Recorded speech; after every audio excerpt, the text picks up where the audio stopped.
황혼 이혼의 실태와 특히 남편들이 이혼을 더 원하는 충격적인 이유. 이 영상이 끝날 때쯤 여러분은 충격에 휩싸이거나 고개를 끄덕이게 될 겁니다. 황혼 이혼의 진짜 주인공이 누구인지 알게 되니까요.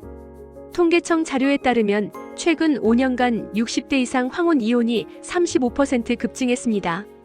더 놀라운 건 이혼을 먼저 요구하는 쪽이 70%가 남편이라는 사실입니다. 아니, 남자들이 평생 가족 위에 헌신한 아내를 두고. 네, 맞습니다. 우리가 알던 상식과는 정반대입니다. 강민수 씨 64세. 37년 결혼 생활을 유지해온 평범한 가장입니다. 퇴직 후 2년째 그는 변호사 사무실 문을 열었습니다. 손에는 이혼 상담 신청서가 들려 있었죠. 선생님, 이제 더는 못 살겠습니다. 변호사는 물었습니다. 부인께서 외도를 하셨나요? 아니면 폭력이라도? 강 씨는 고개를 저었습니다. 그런 게 아닙니다. 그냥 함께 있는 게 숨이 막혀서요. 37년을 함께 살았는데 왜 이제 와서 이혼일까요? 그리고 왜 하필 남편들이 먼저 이혼을 원할까요? 그 답은 우리가 상상하지 못했던 곳에 있었습니다. 보이지 않았던 고통. 강민수 씨의 하루는 이렇습니다. 아침 7시 눈을 뜹니다. 옆에서 아내가 일어나 부엌으로 향합니다. 아침 식사 준비 소리가 들리죠. 강 씨도 일어나 거실로 나갑니다. 밥 차렸어요. 응. 대화는 거기까지입니다. 30년 전엔 잘 잤어요? 꿈은 꿨어요? 라며 도란도란 이야기했는데 이제는 필요한 말만 합니다. 밥을 먹는 동안 아내는 TV 드라마를 봅니다. 강 씨는 신문을 봅니다. 같은 공간에 있지만 각자의 세계에 살고 있습니다. 오늘 뭐 할 거야? 글쎄, 산책이나 하지 뭐. 저녁은 집에서 먹어요? 응. 또 대화는 끝입니다. 강 씨는 혼자 산책을 나갑니다. 공원 벤치에 앉아 하늘을 봅니다. 문득 생각합니다. 내가 왜 결혼했지? 이게 행복한 건가? 퇴직 전엔 회사 일이 바빴습니다. 집은 잠만 자러 오는 곳이었죠. 아내와 마주칠 시간이 많지 않았습니다. 주말에도 골프나 모임으로 바빴고요. 그런데 퇴직 후 매일 집에 있게 되니 문제가 보이기 시작했습니다. 아내와 나는 대화가 없습니다. 공통 관심사가 없습니다. 아내는 자녀 이야기만 하고 강 씨는 듣기만 합니다. 아내는 친구들과 수다 떠는 걸 좋아하지만 강 씨는 그런 자리가 불편합니다. 당신은 왜 집에만 있어요? 나가서 뭐라도 하지. 아내의 말에 강 씨는 상처를 받습니다. 내가 짐이구나. 집에 있으면 방해되는구나.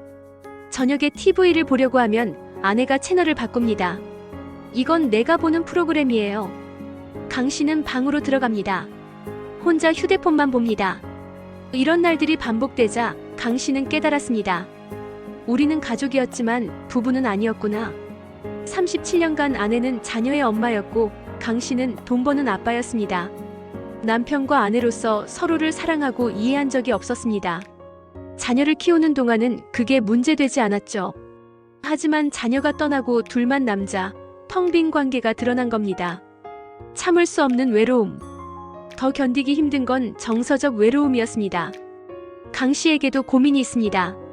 퇴직 후 무기력함, 사회에서 멀어진 소외감, 노후 자금 걱정, 건강 악화에 대한 두려움. 하지만 아내에게 말해도 공감을 받지 못합니다. 그게 무슨 고민이에요? 우리보다 못 사는 사람도 많아요. 당신은 연금도 나오잖아요. 강 씨는 입을 다뭅니다. 내 고민을 이해 못하는구나. 반대로 아내도 고민을 털어놓습니다. 친구 관계, 자녀 걱정, 건강 문제. 하지만 강 씨는 어떻게 반응해야 할지 모릅니다. 평생 감정 표현을 배우지 못했으니까요. 그래서 어쩌라고? 내가 뭘 해줄 수 있는데? 아내의 표정이 굳습니다. 당신은 항상 그래요. 내 말을 듣지도 않고. 둘 다 외롭습니다. 하지만 서로에게 위로를 받지 못합니다. 같은 집에 살지만 각자 혼자입니다.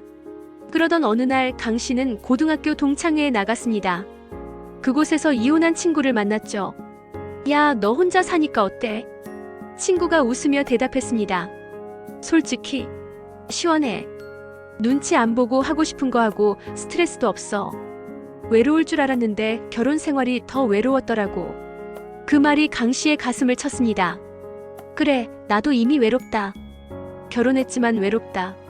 집으로 돌아오는 길 강 씨는 결심했습니다. 이혼을 하자고. 남편들의 숨겨진 이유. 강민수 씨는 특별한 경우가 아닙니다. 실제로 황혼 이혼을 요구하는 남편들의 이유를 조사하면 충격적인 공통점이 드러납니다. 첫째, 정서적 단절. 37년을 함께 살았지만 정작 감정을 나눈 적이 없습니다. 남편은 돈을 벌고 아내는 집안을 돌봤죠. 역할은 했지만 사랑은 없었습니다. 둘째, 존중받지 못하는 느낌. 퇴직 후 남편은 더 이상 가장이 아닙니다. 수입도 줄고 사회적 지위도 없어졌죠. 집에서마저 아내에게 쓸모없다, 방해된다는 말을 들으면 존재 가치를 잃습니다. 셋째, 통제와 간섭. 일부 아내들은 남편의 모든 행동을 통제하려 합니다. 어디 가냐, 누구 만나냐, 돈 얼마 썼냐. 37년간 가장으로 살던 남편에게 이런 통제는 견딜 수 없는 고통입니다. 넷째, 새로운 삶에 대한 갈망. 평균 수명이 늘면서 60대는 이제 노년이 아닙니다. 앞으로 20에서 30년을 더 살아야 하는데 이 불행한 관계를 끝까지 유지해야 할까요? 차라리 혼자 사는 게 낫다고 판단하는 겁니다. 하지만 여기서 반전이 있습니다. 강민수 씨는 이혼 상담을 받던 중 변호사가 한 가지를 제안했습니다. 이혼하기 전에 마지막으로 부부 상담을 한번 받아보시는 건 어떨까요? 강 씨는 시큰둥했지만 아내를 설득해 상담소를 찾아갔습니다. 상담사는 두 사람에게 물었습니다. 서로에게 하고 싶었지만 못했던 말이 있나요? 강 씨가 먼저 입을 열었습니다. 당신은 나를 사랑한 적이 있나요? 아니면 그냥 아이 아빠로만 본 건가요? 아내가 깜짝 놀라며 대답했습니다. 무슨 소리예요? 37년을 함께 살았는데, 당신을 위해 밥하고 빨래하고 집안일 다 했는데 그게 사랑이 아니면 뭐예요? 그건 일이잖아. 나는 당신이 나와 대화하고 내 얘기를 들어주고 함께 웃었으면 좋겠어. 그게 사랑 아닌가? 아내는 할 말을 잃었습니다. 평생 집안일을 하는 게 사랑이라고 생각했는데 남편은 다른 걸 원했던 겁니다. 상담사가 말했습니다. 두 분은 각자의 방식으로 사랑했습니다. 하지만 서로의 언어를 몰랐던 거죠. 그날 이후 두 사람은 변하기 시작했습니다. 강 씨는 아내에게 감사 인사를 하기 시작했고 아내는 남편의 이야기를 들어주려 노력했습니다. 함께 산책도 하고 영화도 보러 갔습니다. 6개월 후 강 씨는 이혼 상담을 취소했습니다. 아직 늦지 않았더라고요. 이제 우리는 진짜 부부가 되려고 노력 중입니다. 황혼 이혼의 진짜 주인공은 남편입니다. 하지만 그건 남편이 나빠서가 아닙니다. 오히려 너무 오래 참았기 때문입니다. 여기서 충격적 반전이 있습니다. 황혼 이혼의 70%는 예방할 수 있습니다. 이혼을 원하는 남편들도 사실은 관계 회복을 바랍니다. 다만 방법을 모를 뿐이죠. 황혼 이혼을 예방하는 5가지 지혜를 알려드립니다. 첫째, 매일 30분 대화하세요. 오늘 뭐 했어? 가 아니라 오늘 기분이 어땠어? 를 물으세요. 감정을 나누는 대화가 관계를 살립니다.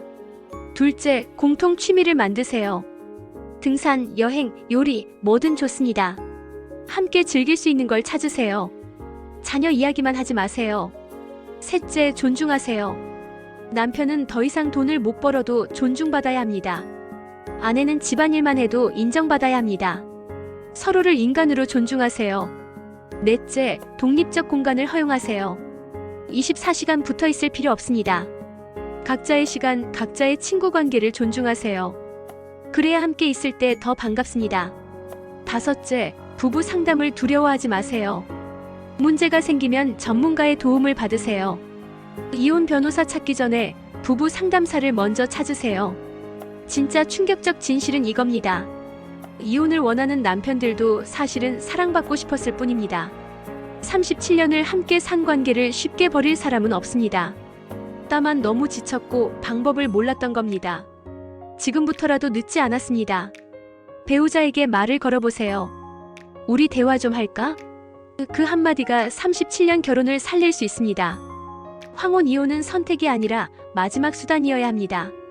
그리고 대부분의 경우 예방 가능합니다. 여러분의 황혼이 이혼이 아니라 사랑으로 물들길 바랍니다. 아직 늦지 않았습니다. 지금 시작하세요. 제 영상들이 당신의 존경하는 인생에 조금이라도 도움이 되었으면, 제 글이 작은 도움이 되었다면 댓글과 구독, 좋아요 부탁드립니다. 구독, 좋아요는 다음 영상 제작에 큰 힘이 됩니다.